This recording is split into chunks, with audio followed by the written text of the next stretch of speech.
Can you start?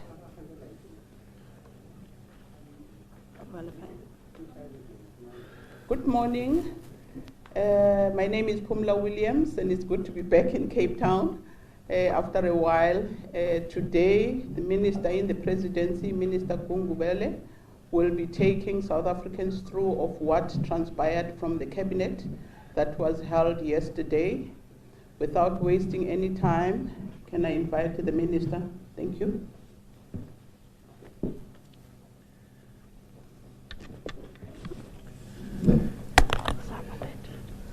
Thank you very much, DG Williams. Good morning, ladies and gentlemen of various media houses, even those who are freelancing. Thank you, as always, in responding promptly for this exercise. The statement from the Cabinet is as follows. First, to deal with the economy. The Cabinet has welcomed the recent positive developments in the country's interventions aimed at stimulating economic growth. According to the recent unemployment figures from South Africa, unemployment decreased from 35.3% in the fourth quarter of 2021 to 34.5% in the first quarter of 2022. The expanded unemployment rate has declined for a second quarter in a row. The biggest job gains were in community and social services, manufacturing and trade. The gross domestic product in the first quarter of 2022 grew by 1.9%, which takes the size of our economy to pre-pandemic levels. Over the quarter, the manufacturing sector was the economy's key performer, with an increase in the production of petroleum and chemicals, food and beverages, and metals and machinery. These moderate gains, ladies and gentlemen, show that our economy remains robust and that interventions such as economic reconstruction and recovery plan are gaining momentum. Cabinet calls on everyone to support local businesses and industries by buying local products and services. Cabinet also welcomed the decision by the rating agency S&P Global to revise South Africa's credit rating outlook from stable to positive. Rating agency also affirmed the long-term foreign and local currency debt ratings at BB- and BB respectively. On the cost of living, the coronavirus disease pandemic and the ongoing global conflict have had a severe impact on the cost of living worldwide. South Africans, too, are frustrated by rising prices of fuel, food and essentials.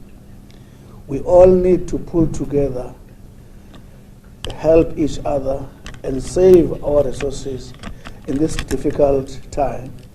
Government is doing everything in its power to provide relief for everyone, especially the poor.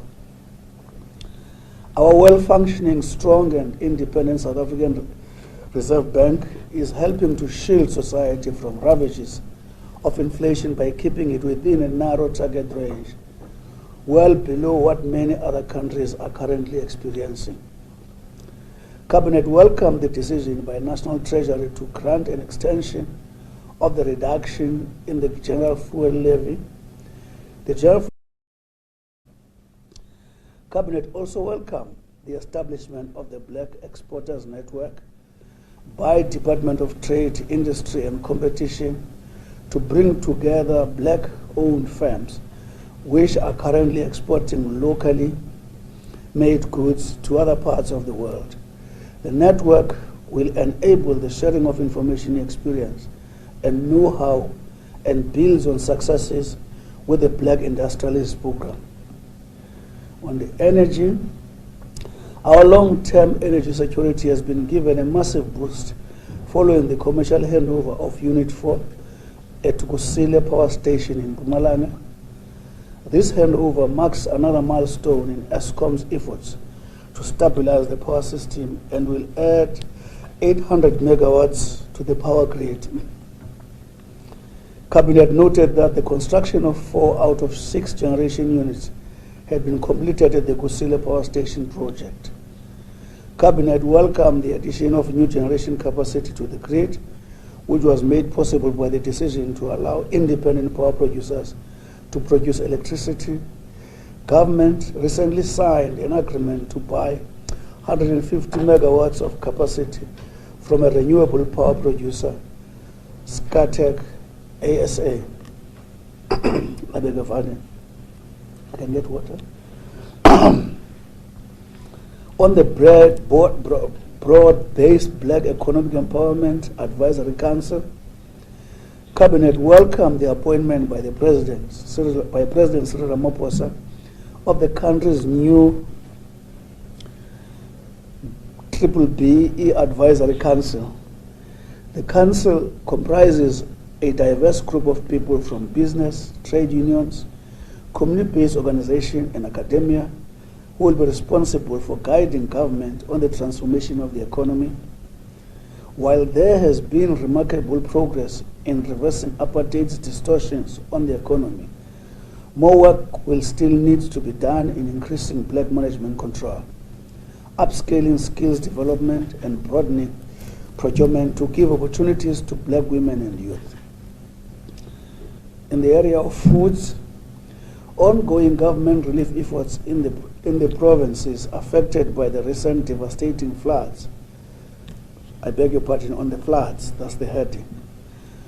Ongoing government relief efforts in the provinces affected by the recent devastating floods are making a significant impact.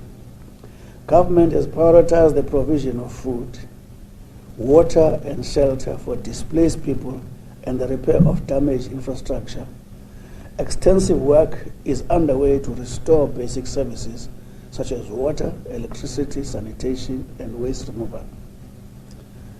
About 217 million is being used for the upgrading of the informal settlement program aimed at improving the quality of life of informal settlement dwellers.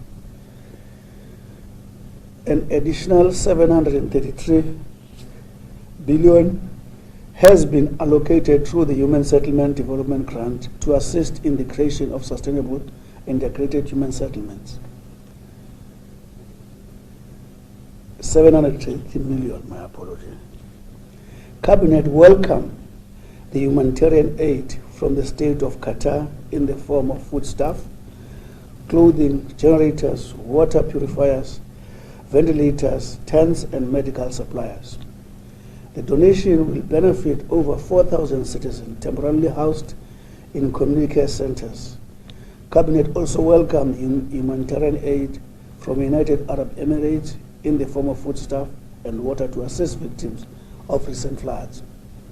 On the launch of Social Development Fund, Cabinet welcomed the launch of Social Employment Fund by the Industrial Development Corporation in partnership with Presidency and the DTIC.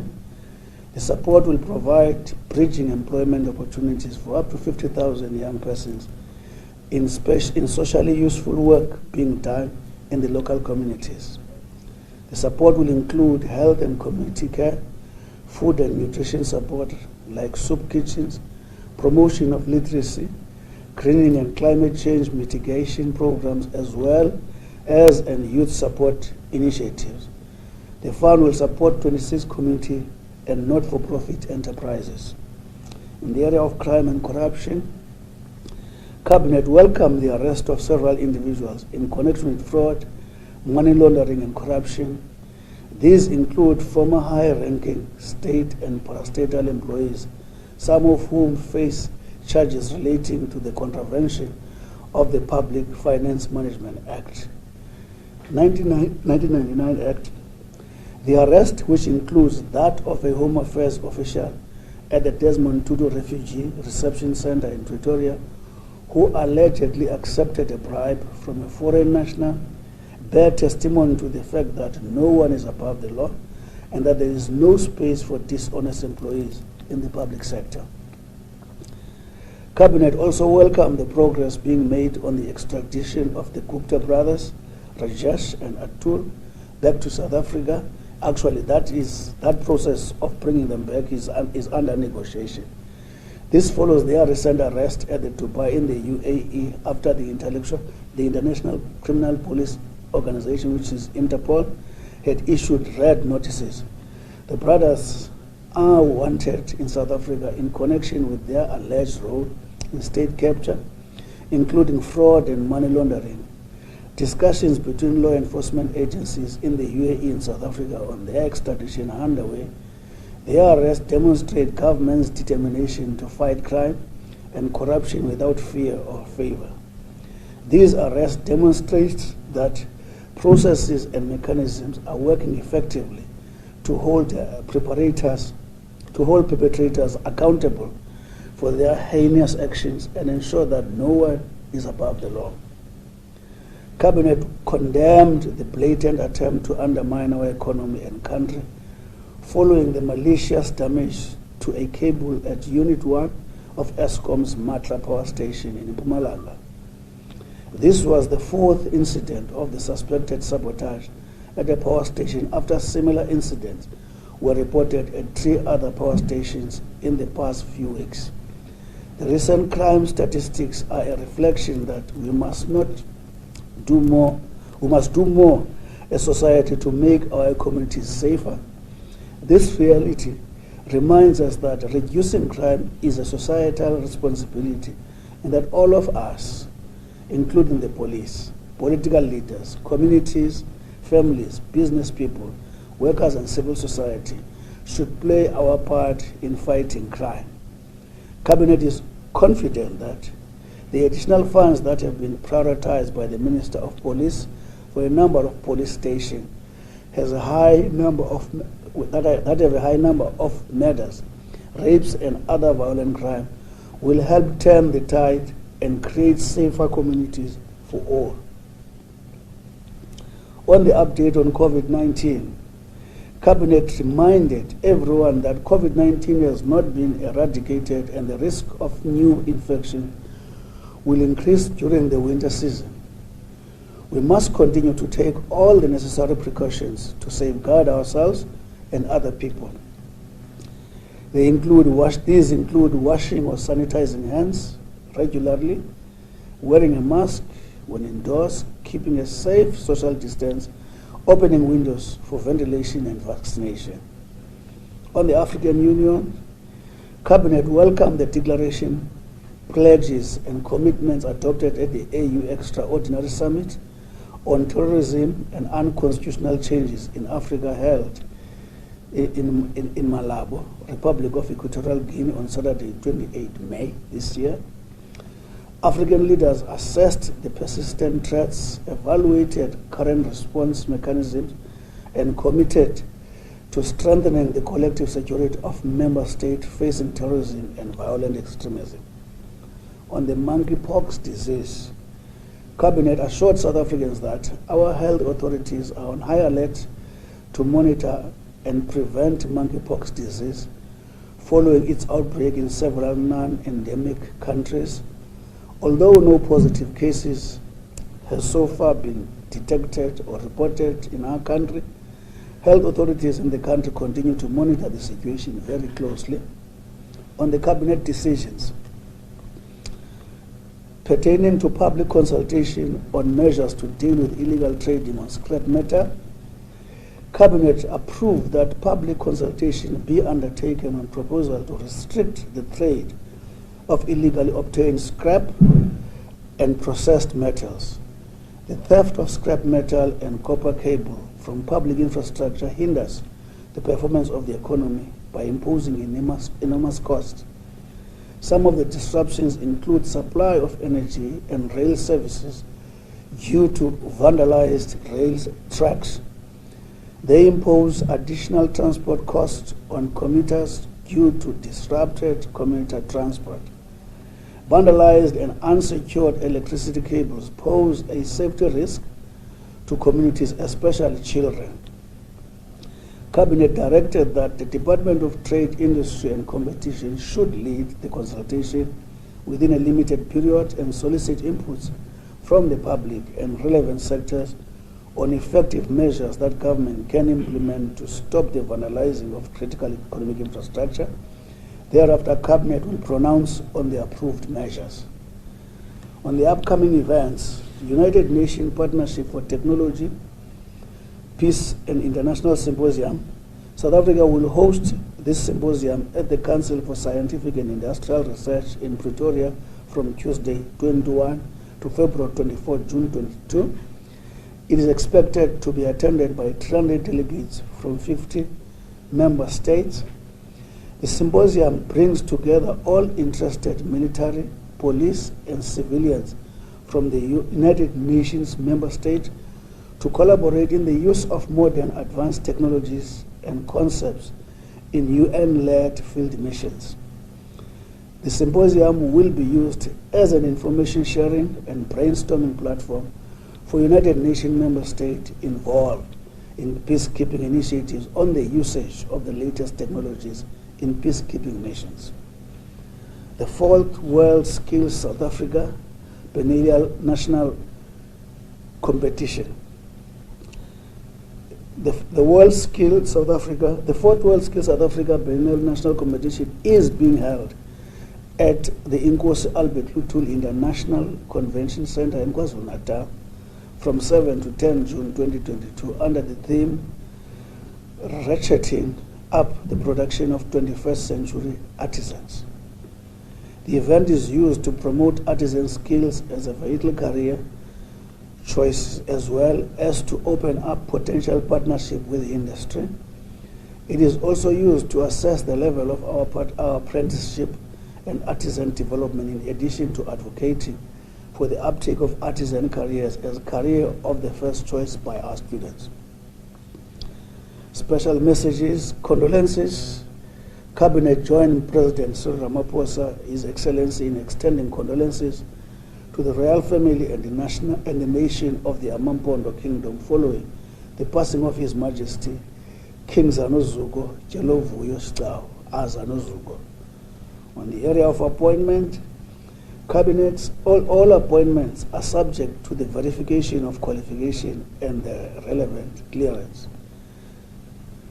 The following appointments have taken place: Mr. Jacob Ganimbele as Director General at the Department of Mineral Resources and Energy, Ms. Phumeza Nwabi Sanotata as Deputy DG Forest Management at the Department of Forestry, Fisheries and Environment, Ms. Susan Mafaneza Masapu as Chief State Law Advisor in the Department of Justice and Constitutional Development, Ms. Doris Tsepe as Commissioner in the Competition Commission, Dr. Alex Mehapa as full-time Special Advisor to the Acting Minister of Public Service and Administration, Advocate Rams Ramashia as part-time Special Advisor to the Acting Minister of Public Service and Administration.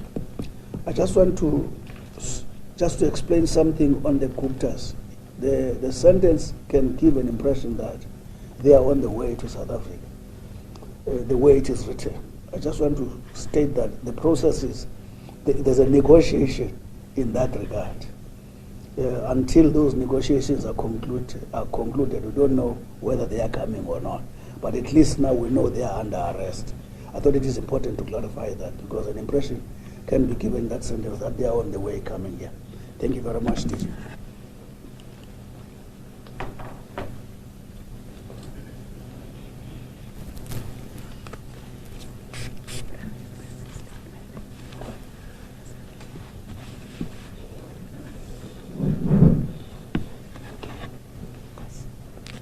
Thank you very much, Minister. The statement is being sent out by our team. I believe the members of the media who are online were asking for the statement, so it is being sent out. At this point, we will now entertain questions, and I believe Lizelle is going to help us with the questions. Thank you.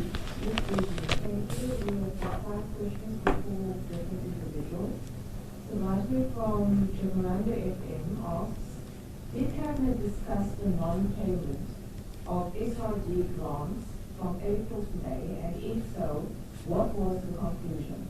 The Institute for Economic Justice says the agreement with the bank has not been signed. How far is the process to ensure that grants are paid to beneficiaries by mid-June?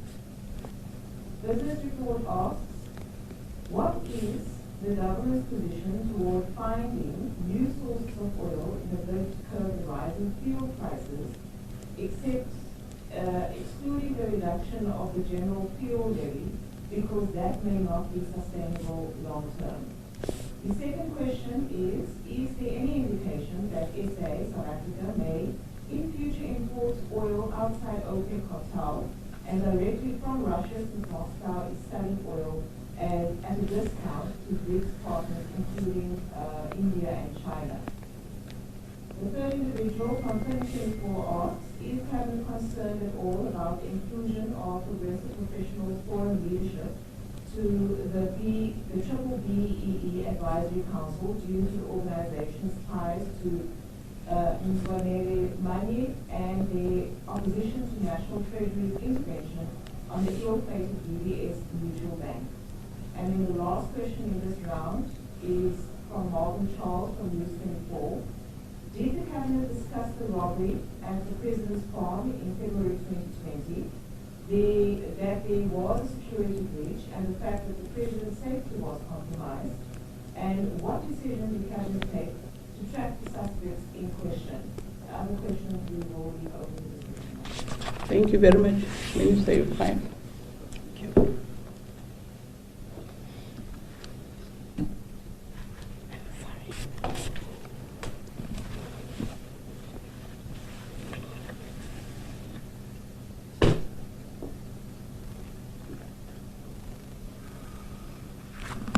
Well, to Jacaranda on the SRD, this is not the matter that the Cabinet entertained.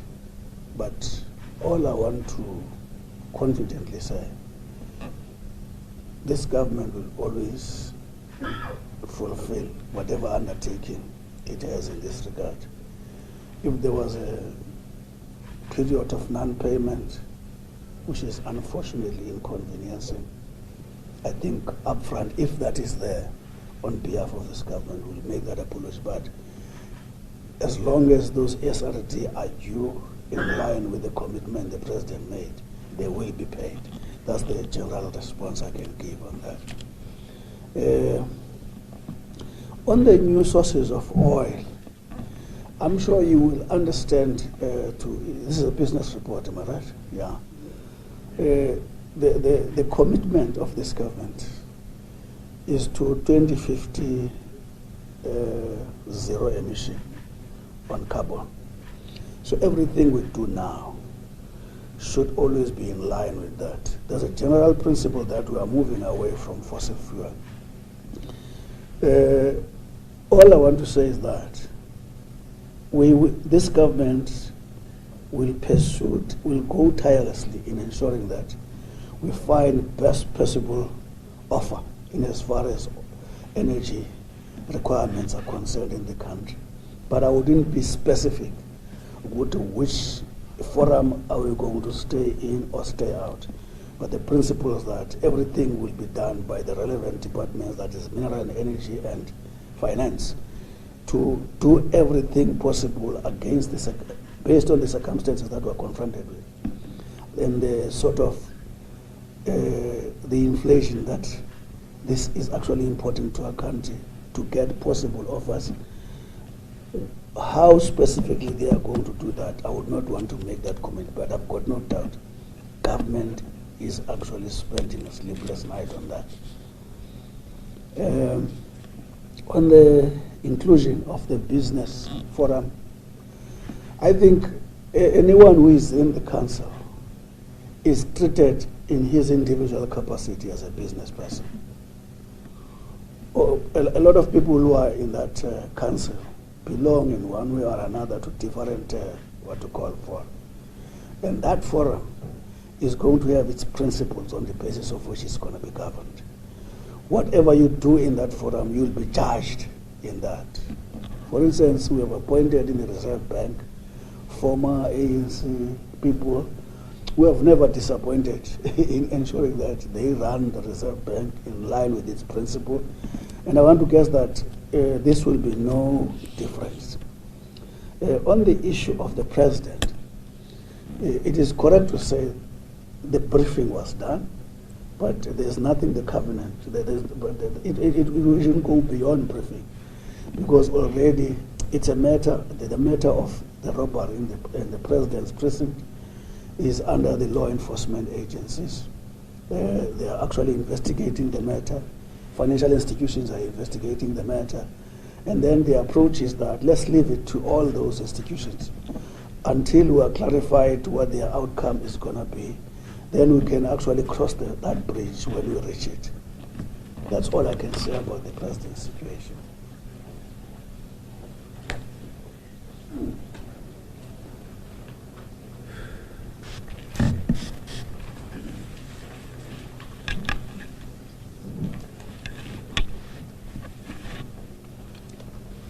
Thank you, Minister.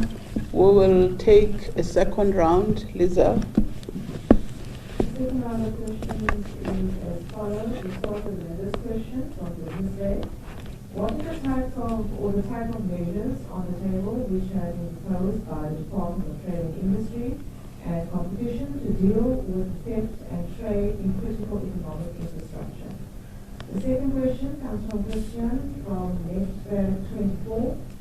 Can Minister Gungubele please clarify, is there thus no guarantee that the Guptas will be extradited to South Africa? Those are all the questions. Okay. Types of measures for the scrap metal and Guptas. Thank you very much. I think if you look at our statement, we are announcing a process with regard to dealing with the illegality of the use of scrap metal in South Africa, to actually deal with the negative impact it has in our economy. The process in that regard is actually in the statement. Over and above that, the Competition Commission will always play its relevant role whenever that is encountered. But in terms of the infrastructure damage, it's law enforcement agency. It's also a call upon society to assist and inform us wherever that tendency rears its head, and the scrap metal bill is actually has been announced. The process where we are saying, by the president said, we must do it with speed, and then the sooner we have a measure on this matter because of the economic damage in the country, the better. The second question was, is there no guarantee that the Guptas will be brought back? Oh, no, we don't have that guarantee. But the relationship that occurs between us and the UAE, one expects something better, because I guess I would be surprised, taking into account the principles and the code of the Interpol, because the Interpol is to make sure that countries work together in dealing with crime. I would be surprised if it does not lead to them coming here at all. Because I'll also be surprised if they are not arrested on the basis of exactly what they did in South Africa. But I wouldn't say there's a guarantee, because that's not a simple process, by the way. Thank you. Maybe it is also important to say, because I just said we were briefed on the president. The president took the cabinet to confidence in the matter. It's important to actually state that. Thank you.